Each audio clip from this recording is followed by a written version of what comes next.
Today's episode of the Outline Podcast is brought to you by Audible. Audible is offering the listeners of this show one free audiobook and a 30-day free trial. You can redeem this by clicking the link in the show notes or visiting www.audibletrial.com/outlinepod. Let's start the show. Yeah,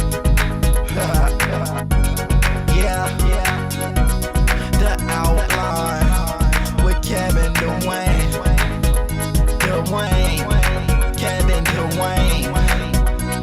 Yeah, the outline. With Kevin Dwayne. The outline. With Kevin Dwayne. This is the outline with Kevin Dwayne. Kevin Dwayne. With Kevin Dwayne.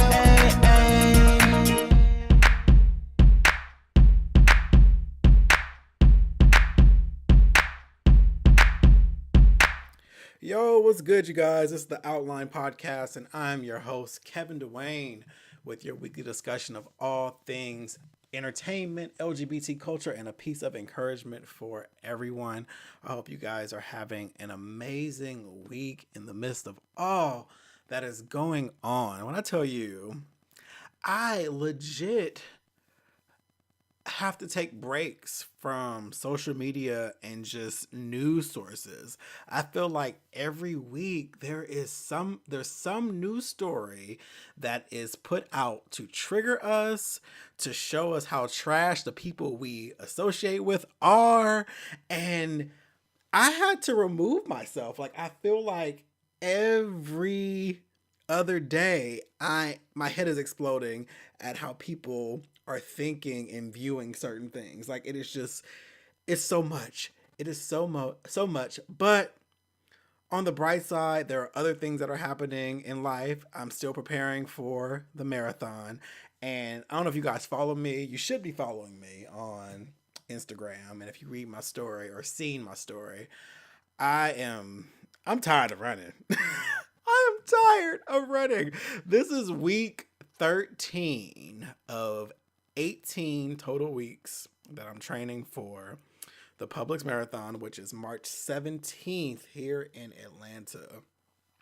I'm so tired of running, y'all. I can't stress it. I ran 4 miles this morning. When I say 4 this morning, I'm recording this on Tuesday.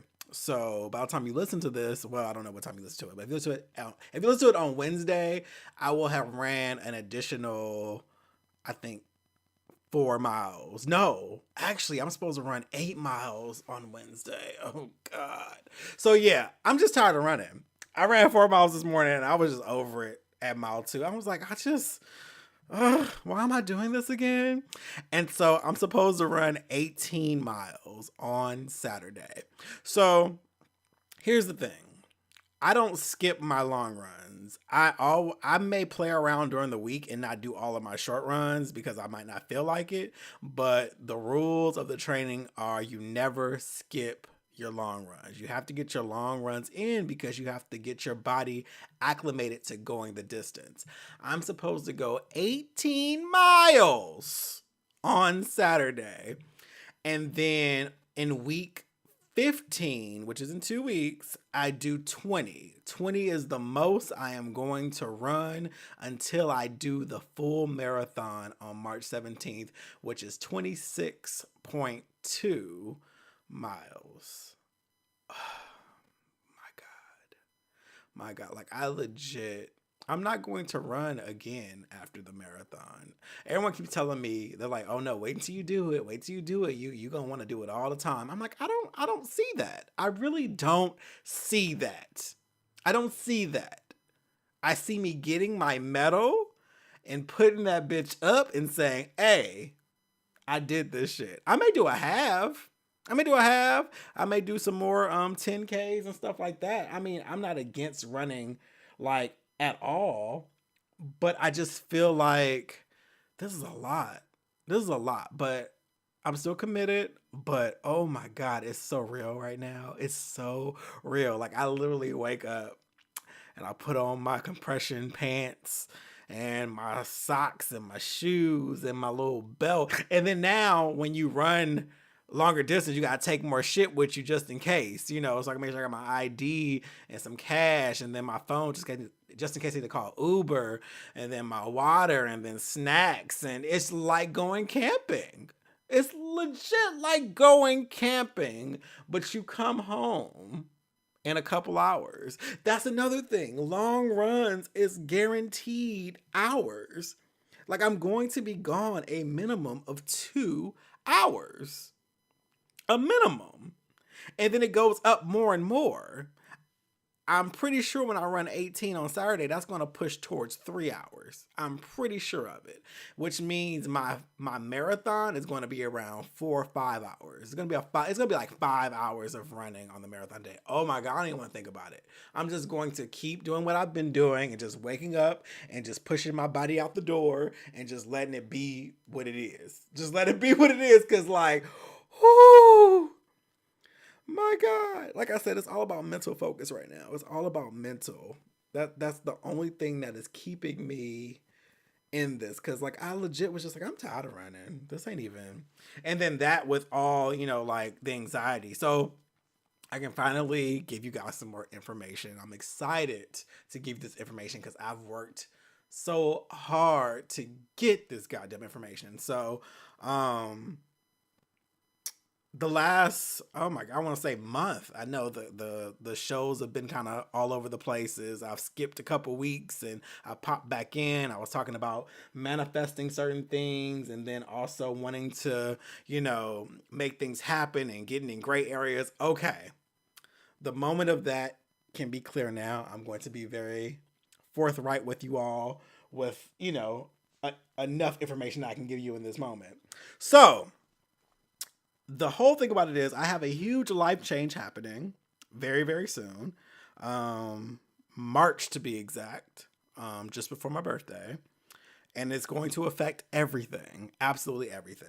I accepted a position to be a flight attendant. And with a major airline. I will not be saying the name of the airline, hopefully ever, just because of certain policies in aviation. And I just, new companies, and you don't want to go down that route. Those people who know. And I'm not saying it's like top secret. I feel like if you do your own deductive reasoning and use your own common sense over time, you'll figure out who it is. It's not meant to be a secret. It's just more or less to be sure that my content doesn't mess with, the representation of said company. That's all I'm doing. I'm a content creator and I need to keep the line separate. It's not to say you won't see me in a uniform. It's not to say you won't ever see me doing these things, because you will. You absolutely will. And I'll tell you why you will. So yeah, I accepted the position to be a flight attendant for a major airline. And I'm super excited because it's something I've wanted to do for a long time. People have asked me like, oh, well, what made you want to do that? I'm like, okay, so number one, let's keep it real. I'll be getting paid to travel. Like, that's number one. And I am not getting any younger. And the type of jobs I've had in my years of working haven't provided much time to travel outside of, spending the money and buying the tickets and going places here and there. But the fact that I'll be gone all the time and always on a flight and always being in different cities, that just appeals. It absolutely appeals to me. And I think it's amazing. And I don't have an issue being in the air. I don't have an issue with traveling. I don't have an issue with serving others. That's not an issue with me. I'm a people person. I can deal with people of all ages, creeds, and all that stuff. This feels like an interview all over again, by the way. But yeah, it's something I wanted to do for quite some time.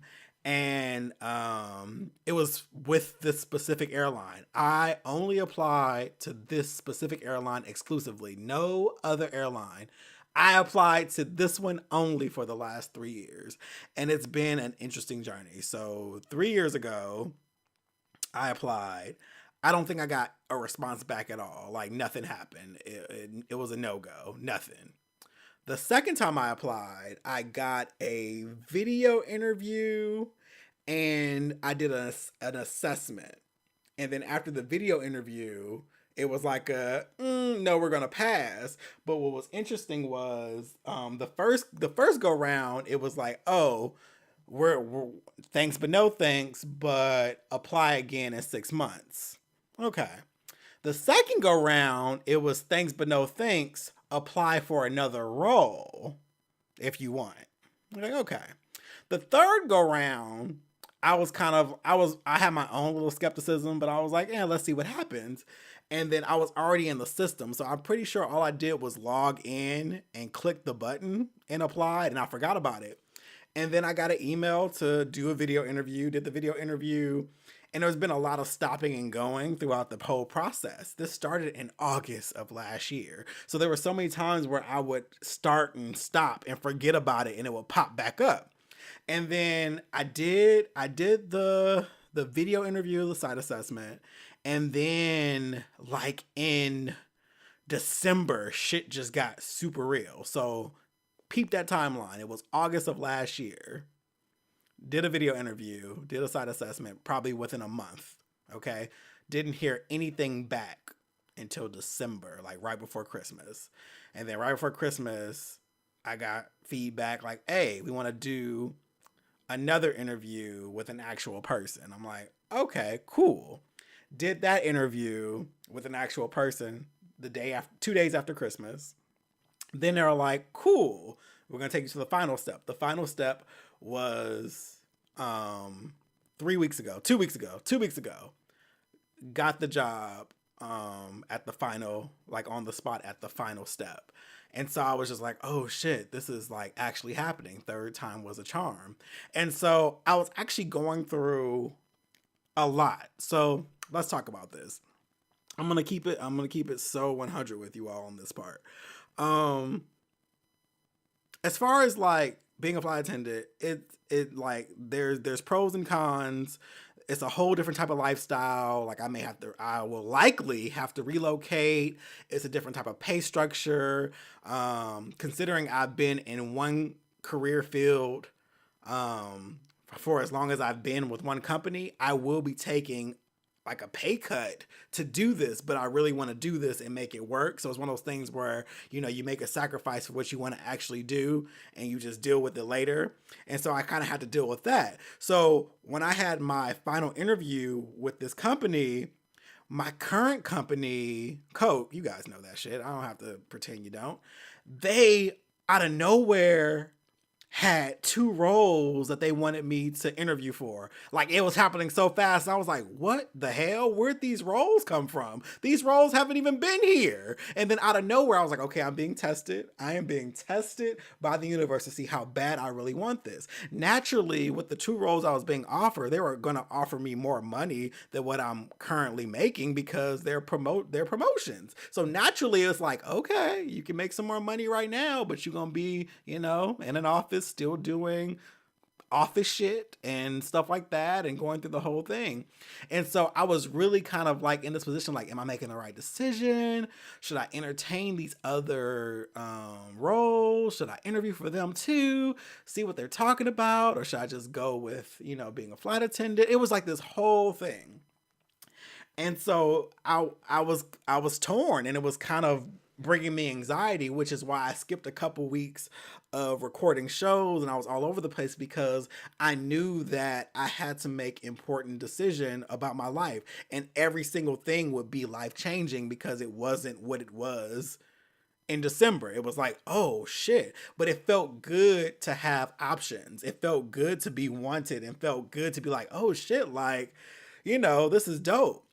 But it wasn't until I got the flight attendant position and the way I got it and the way it worked out and the people I was hired with that made it real for me. Like it was actually a very emotional moment, and I can't go into details about it for protection of the, you know, the whole process, but it was a very emotional moment that I shared with other people, and it was just super dope. And I was like, you know what? I've never been this excited to get a job in my life Every other job I've been happy, like, yay, money, cool. But never have I been so excited for an opportunity this way. And that let me know what decision I was making. And that's why I decided I'm going to be a flight attendant.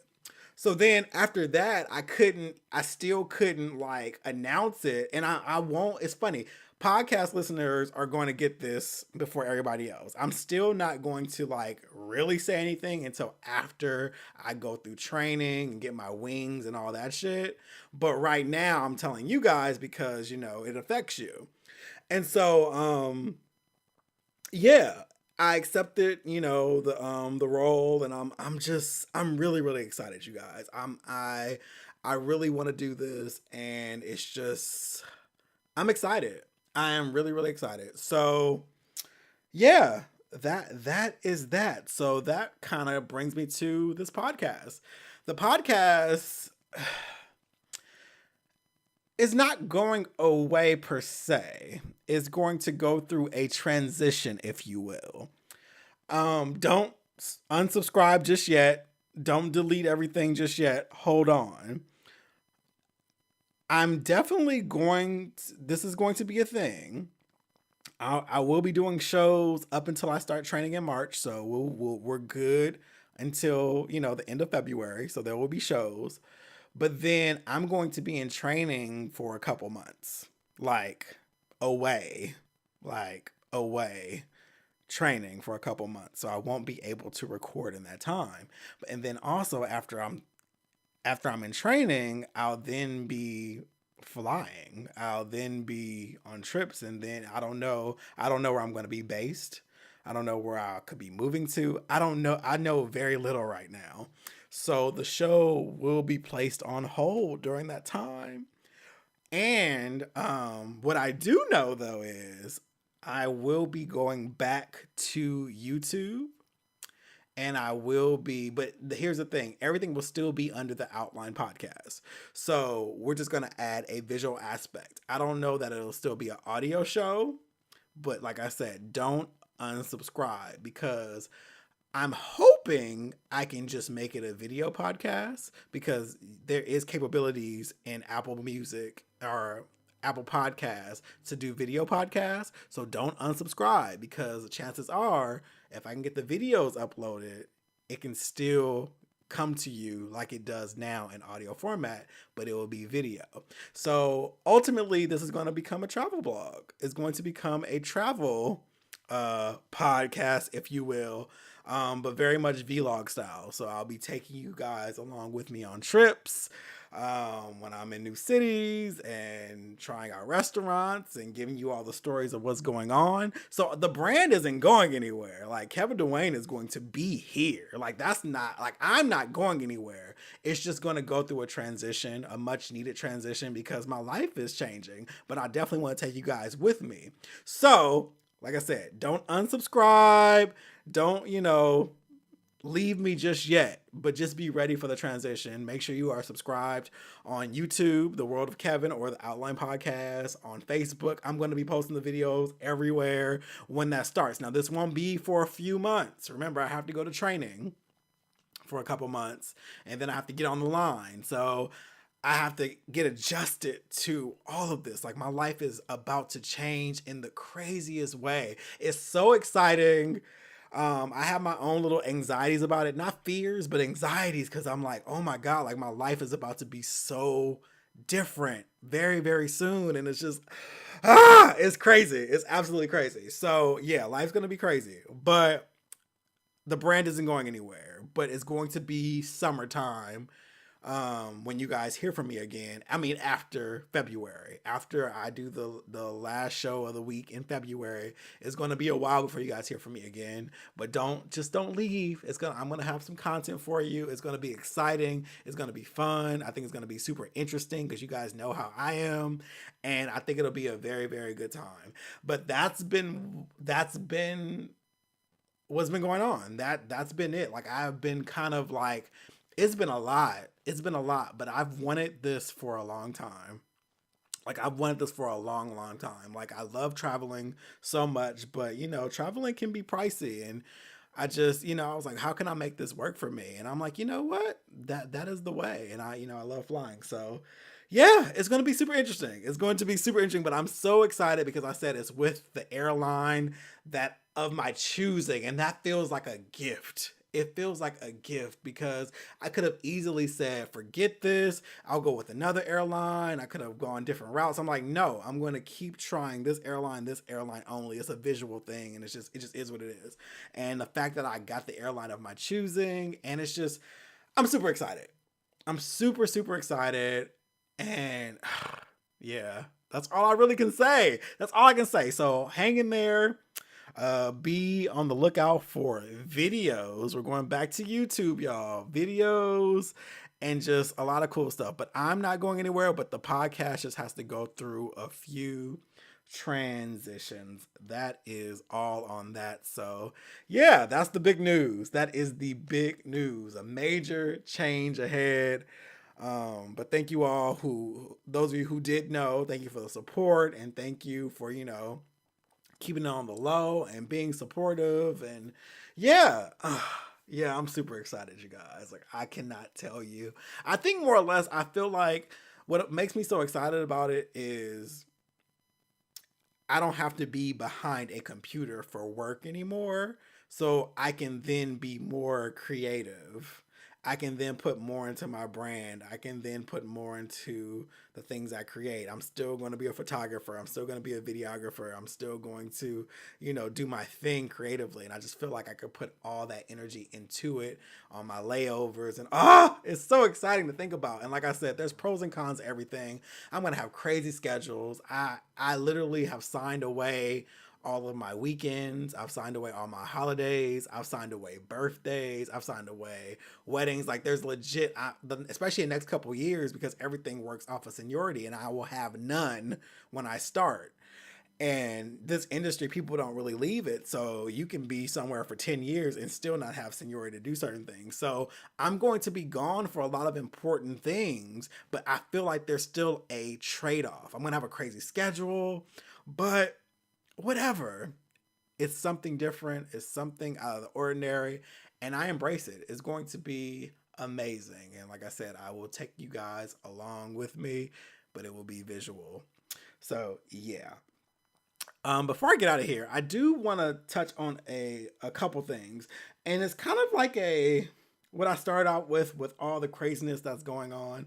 I don't want to necessarily talk about things individually, but I will say, with all that's going on in media, I'm talking about the Jussie Smollett situation, the situation with Yandy Smith being pepper sprayed, the 21 Savage situation.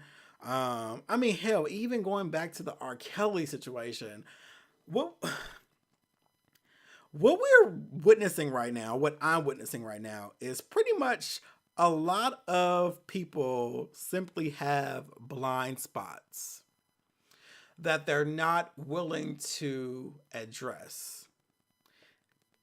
And this frustrates the hell out of me, man. Like, it frustrates me to no end. Like, it really does. Because so many of us, as oppressed people or marginalized people, we're so quick to say that, we're being oppressed, and that, we want justice and we want these things, but then we turn around and oppress someone that we feel is less than us, or someone that looks just like us, or someone that we actually we share the same identity with. And it's so frustrating and disheartening, and it's a lot. And it's why I've had to take breaks away from like social media and from these stories, because I'm just so sick of seeing these ignorant ass opinions and these really just evil ass thoughts. Honestly, I'm kind of relieved I'll be in training for a couple months, because it means I can focus on something else and not have to even worry about having to do these stories for the show. Because my soul is tired, y'all. Like, it's frustrating. It's so frustrating. Like, the Jussie Smollett thing broke my heart, because not everyone, but so many people, especially gay men, especially black gay men, were just so quick to just dismantle his story. And no one said it had to even add up for you. No one said that you had to even agree or believe it. But you need to question why you're so quick to be in a space not to believe someone, especially if they say they've been attacked. I just don't get the need to dismantle and victim blame. Like, I don't get it. First of all, why was he out at 2 a.m.? Don't sit here and fucking lie like you've never been out. Everyone has been out, whether they've been in college. Everyone's been out at 2 a.m. Everyone's gotten food in the middle of the night. Everyone has done some questionable ass shit. So how dare you be like, why are you out? Like, it comes down to this. If I come to you with a missing arm and say someone chopped off my arm, I expect you to get me to wherever I need to get so I can get this arm sewed back on or get me the justice I need. All these questions to try to put me in the wrong for missing an arm, what's the point of that? What is the point of that? And what killed me so much about the Jussie thing is I kept thinking to myself, if this was anybody else, would they need this much justification? And I don't think so. I absolutely don't think so, because history has proven that. Why is it that when we find out someone is either a woman or a black gay man or whatever, when we feel like they are in an oppressed group, we naturally just don't want to believe them? Like, so many gay men question Jussie just because a natural homophobia or self-hate. And it's just, that's what it is. Like, just say that. Just say that. You naturally don't like other gay men. You naturally want to tear their stories apart. But if that was a white woman, if that was fucking Selena Gomez or Demi Lovato or motherfucking even Miley Cyrus, you probably would have believed it a lot quicker. You would have. Because there's somehow this perceived innocence. And I guess people who you feel are like, in the zone to actually be attacked. It really broke my heart. It broke my heart to see like so-called allies who really aren't allies just sit there and just tear apart. Oh, this just don't make no sense. Why does something have to make sense for you to take action? I don't get that. Like, and then why do you start with the victim? I don't get it. Like, people never want to go after the person that should be accountable for the wrongdoing. They always want to go, well, what were you wearing? Why were you out? Why were you doing that? That doesn't matter. It doesn't change the fact that the actions happened. Hold the person who's doing the wrong shit accountable and stop looking to the victim for answers. And that's just fucking it, man. Like, these blind spots, it sickens me that there are so many black gay men who don't like other black gay men. Or gay people don't like other gay people. Black people don't like other black people. And I really want people to just go ahead and just admit to themselves that they don't like gay people and they don't like women. And I think that will save a lot of the bullshit ass stories you guys tell online to try to justify stupid shit. Just go ahead and just say, listen, I don't like black women. I don't like gay men. And I don't believe anything they say. Because that will save us so much time. Because no one wants to hear your gaslighting. No one wants to hear that bullshit. No one wants to see it. Like, it's trash. Like, I have unfollowed and muted so many people in the last 3 weeks that I'm like, what? Why am I even online anymore? Like, why am I even here? I'm sorry. You motherfuckers are ignorant. You guys are idiots. Like, the people that I unfollowed and muted. Like, just dumb. Like, I just never seen people who don't logically think. I'm so sick of seeing people who lack compassion, who are so quick to tear someone who looks like them down.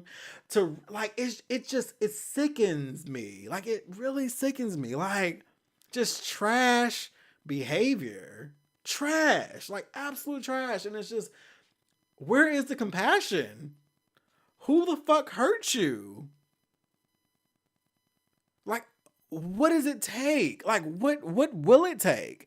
And man, listen, we just gotta admit we got blind spots. That's that. We just gotta admit we got blind spots. As far as the Yandy Smith thing, so Yandy Smith, she was pepper sprayed. She was actually helping someone else. She she was doing some activism at a prison. I think it was a prison in New York that didn't have any power and stuff like that. And in the process of it, she got pepper sprayed. Here comes the critics saying like, oh, she's just doing that to get attention and, just trying to stay relevant. Why? Why? Why is your mind wired to think that anybody with a platform is only being an activist for money or attention?